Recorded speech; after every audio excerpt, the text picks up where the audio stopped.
कक्षा 10 द्विघात समीकरण प्रश्नावली 4.4। इसका पहला सवाल है, निम्न द्विघात समीकरणों के मूलों की प्रकृति ज्ञात कीजिए। यदि मूलों का अस्तित्व है तो उन्हें ज्ञात कीजिए। मूलों की प्रकृति, यदि मूल वास्तविक हैं या नहीं हैं, और यदि उनका अस्तित्व है या नहीं है। यदि अस्तित्व है तो उन्हें ज्ञात करना है।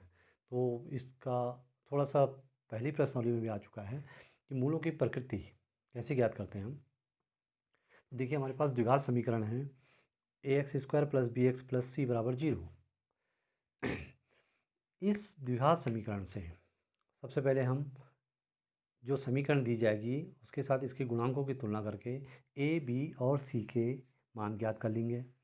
फिर उसके बाद उसमें से हम b² - 4ac का मान प्राप्त कर लेंगे। इसे विविक्तिकार डिस्क्रिमिनेंट कहते हैं। जब हमें b² - 4ac ज्ञात हो जाएगा तो इसके आधार पर हम मूलों की प्रकृति ज्ञात करते हैं। अब b² - 4ac का मान या तो 0 से बड़ा होगा या 0 होगा या 0 से छोटा होगा। तीन ही कंडीशन होती हैं। तो पहली कंडीशन, यदि b² - 4ac का मान 0 से बड़ा है तो इसके मूल वास्तविक होंगे और भिन्न भिन्न होंगे, यानी मूलों का अस्तित्व होगा। दूसरा, यदि b² - 4ac = 0 तो इसके मूल वास्तविक होंगे और मूल दोनों आपस में बराबर होंगे, यानी यहाँ पर भी मूलों का अस्तित्व होगा। और यदि इसका मान b² - 4ac का मान 0 से कम हो गया तो यहाँ पर मूलों का अस्तित्व नहीं होगा, यानी इसके मूल वास्तविक नहीं होंगे।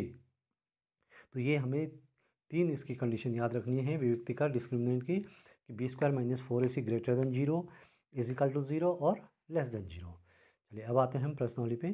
पहला प्रश्न, 2x² - 3x + 5 = 0। तो इसमें हमें चेक करना है कि इसका अस्तित्व है या नहीं। यदि अस्तित्व है तो हमें मूल भी उसके ज्ञात करने हैं। तो इसकी हमने तुलना कर दी ax² + bx - c से। तो यहाँ पर a की जगह 2 है, b की जगह -3 है और c की जगह यहाँ पे 5 है। तो 2 -3 और 5 तो रख दिया हमने b² - 4ac, b² - 3 का स्क्वायर -4a और c। तो -3 का स्क्वायर हो गया 9 और 4ac 4 दूनी 8 पंजे 40। तो जब 9 में से 40 को हम घटा रहे हैं तो हमारा आंसर माइनस में आएगा। बड़ी संख्या पे माइनस का चिन्ह है तो ये आ गया -31। ये नेगेटिव आ गया। नेगेटिव का मतलब ये 0 से छोटा हो गया। तो 0 से छोटा हो गया तो मूलों का अस्तित्व नहीं होगा। बस हमें ये सवाल आगे नहीं करना है। अब चलिए हम दूसरा सवाल, इसका दूसरा भाग लेते हैं।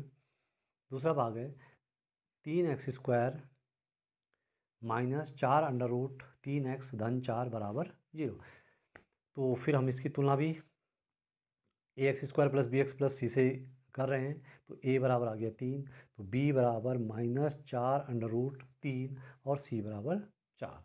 फिर वही b² यानी -4 √3 का स्क्वायर, तो -4 का स्क्वायर हो गया 16 और √3 का स्क्वायर हो गया 3 और माइनस का स्क्वायर प्लस हो गया। अब 4ac 4 तियाँ 12 चौको 48, तो 16 तियाँ भी 48 होता है और 12 चौको भी 48। 48 में से 48 माइनस कर दिया तो 0, यानी इसके मूलों का अस्तित्व है, वास्तविक मूल हैं। और मूल कैसे होंगे इसके, दोनों बराबर आएंगे जब हम इसे करके देखेंगे। तो अब हम इसे हल करेंगे। अब चूंकि हम यहाँ पे b² - 4ac निकाल चुके हैं तो हम सीधे सीधे इसको द्विघाती सूत्र क्वाड्रेटिक फॉर्मूले से ही हम इसे हल कर लेते हैं। x = -b + b² - 4ac / 2a, ये हमारे पास द्विघाती सूत्र है। तो -b माइनस है और b का मान ऑलरेडी माइनस में, इसलिए हमने वो भी माइनस में ब्रैकेट के अंदर रखा है। -4 √3 प्लस माइनस, अब इसका मान हम निकाल चुके हैं b² - 4ac का। ये मान मैंने सीधे रख दिया यहाँ पे 0 / 2 √3, तो ये तो 0 हो गया। तो माइनस जब डबल आया तो प्लस कर दिया उसने मल्टीप्लाई में, और 2 से 4 को हमने काटा तो ये बच गया हमारा 2 √3/3। तो ये x के दोनों मूल जो हैं या दोनों मान जो हैं वो बराबर होंगे। तो ये हो गया 2 √3/3 और 2 √3/3। ये आंसर यहीं पे आ गया है। यदि आप चाहें तो इसको थोड़ा आगे बढ़ा सकते हैं, वैसे आवश्यकता नहीं है। फिर भी इसको √3 से ऊपर नीचे हम गुणा कर सकते हैं, तो ऊपर केवल 3 बचेगा, नीचे 3√3, 3 से इसका 3 कट जाएगा, तो तब यह 2/√3, तो तब भी इसके दोनों मूल सेम होंगे, यानी 2√3 और 2√3। इसी प्रकार इसका तीसरा भाग तुम्हें स्वयं करना है इसी प्रकार से। अब आते हैं हम इसके अगले भाग में। प्रश्न नंबर 2 है, के का मान ज्ञात कीजिए। अब इसमें देखिए के का मान ज्ञात करना है कि यदि के x-2 + 6 = 0 के मूल बराबर हैं, यानी मूल बराबर हैं, तो b² - 4ac = 0। तो सबसे पहले हम इसकी ब्रैकेट खोल लेते हैं, इसकी गुणा इससे, तो ये हो गया kx², फिर -2kx और +6, यानी ये द्विघात समीकरण के मानक रूप में आ चुकी है। इसकी तुलना हमने ax² + bx + c से कर दी है। तो a का मान आ गया यहाँ पे k, b का मान -2k और c का मान आ गया 6। तो इस समीकरण के मूल बराबर होंगे, फिर वही b² - 4ac = 0। हमने b, a और c तीनों के मान यहाँ पे रख दिए, तो मान रख दिए हमने। तो यहाँ पर b का मान आ गया -2k, फिर b की जगह k,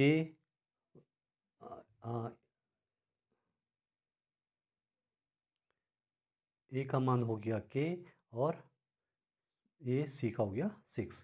तो ये हो गया 4 छके 24, तो माइनस का 24k, और ये हो गया 2 का स्क्वायर 4k²।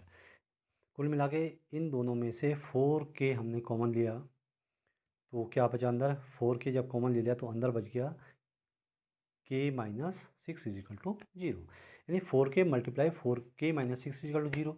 दो का गुणाफल 0 है, इसका मतलब उनमें से एक निश्चित ही 0 होगा।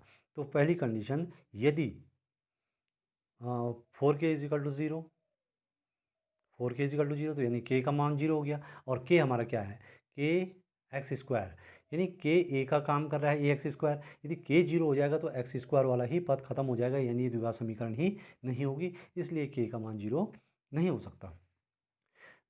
उसके बाद हम देखते हैं k - 6 = 0, तो k बराबर हो गया 6। तो ये हमारा k का मान आ गया। अब आते हैं हम प्रश्न नंबर 3 पे। तो प्रश्न नंबर 3 है इसका, क्या एक ऐसे आम की बगिया बनाना संभव है जिसकी लंबाई चौड़ाई से दुगनी हो और उसका क्षेत्रफल 800 मीटर स्क्वायर हो। तो उसकी लंबाई और चौड़ाई ज्ञात करो। जिसकी लंबाई चौड़ाई से दुगनी है, तो माना उसकी चौड़ाई हमने x मीटर मान दी बगिया की, लंबाई और चौड़ाई हो गई, माना चौड़ाई x है और लंबाई उसकी 2x हो गई। तो पहला है उसका, तो क्षेत्रफल क्या हो जाएगा, लंबाई गुणा चौड़ाई, यानी 2x की गुणा x से, यानी 2x² हो गया। तो क्षेत्रफल हो गया उसका 2x², और ये हमको दे रखा है 800 मीटर, यानी हमारी जो समीकरण बन रही है कि 2x x × 2x = 800, यानी 2x² - 800 = 0।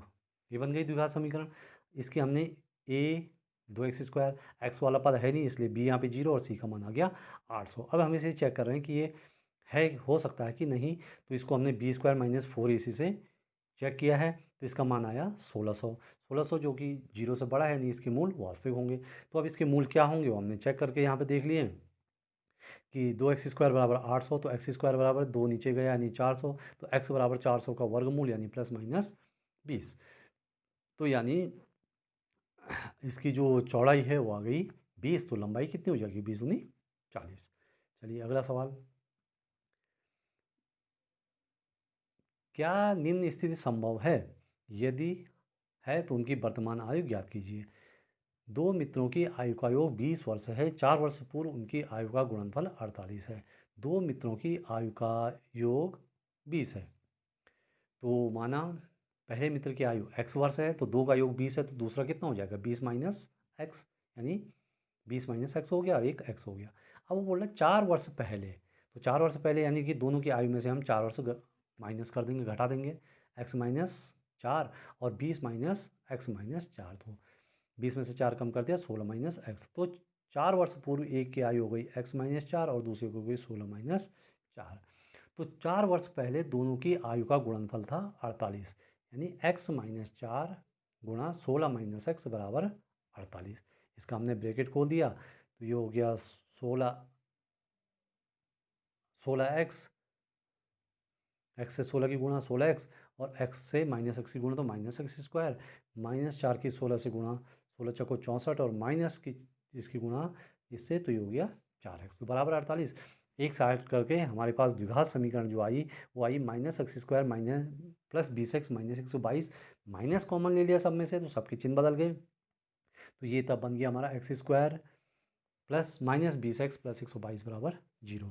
अब फिर वही ए बी और सी तुलना करने पर ए बी और सी की के गुणांक हमने फाइंड कर दिए, ए बी और सी निकल गया तो उसको बी स्क्वायर माइनस 40 से हम चेक करेंगे कि इसके मूल कैसे हैं, अस्तित्व है कि नहीं है। तो माइनस 20 का स्क्वायर हो गया 400 और 122 को 1 और 4 से हमने जब गुणा किया तो ये आ गया 448। तो 400 में से 448 घटाया तो ये ऋणात्मक संख्या आ गई। ऋणात्मक संख्या 0 से छोटी है इसलिए इसका मूलों का अस्तित्व नहीं है, इससे हम यहीं तक कर सकते हैं आगे। अब आते हैं हम प्रश्न नंबर 5 पे। प्रश्न नंबर 5 है इसका, क्या परिमाप 80 मीटर तथा क्षेत्रफल 400 मीटर स्क्वायर का एक पार्क को बनाना संभव है। परिमाप दे रखा है 80 और क्षेत्रफल दे रखा है 400। तो परिमाप मतलब आयत है तो लंबाई चौड़ाई हम इसमें फिर मान लेंगे कि माना आयत की, फिर हमारे पास आयत है तो आयत की हमने लंबाई मान ली x और चौड़ाई मान ली y। तो आयत का जो परिमाप क्या होगा, चारों भुजाओं का योग यानी 2 लंबाई धन चौड़ाई, तो 2x धन y बराबर 80, 2 उधर चला गया तो 40 हो गया, यानी पहली समीकरण जो बनी वो बनी हमारी x प्लस वाई बराबर 40। और क्षेत्रफल क्या होगा, क्षेत्रफल लंबाई गुणा चौड़ाई यानी x गुणा वाई, तो x गुणा वाई भी हमको 400 दे रखा है, तो इससे हमारी 2 समीकरण बन गई। तो x गुणा वाई बराबर 400 है, तो इस पहली समीकरण से हमने इस समीकरण से क्या किया कि y को यहीं रखा और x इधर ले गए, तो y बराबर हो गया 40 माइनस एक्स। अब ये 40 माइनस एक्स यहाँ पर y की जगह रख देंगे, तो x से उसको गुणा करेंगे तो ये क्या हो जाएगा x गुणा 40 माइनस एक्स बराबर 400। फिर ये ब्रैकेट खोल के सब हम एक साइड करके इसे द्विघात समीकरण के रूप में लाएंगे और फिर वहाँ पे चेक करेंगे कि बी स्क्वायर माइनस 4 इसी का क्या मान है, इसको कंप्लीट करने की कोशिश खुद करें। ये एक्सरसाइज कंप्लीट हो गई है।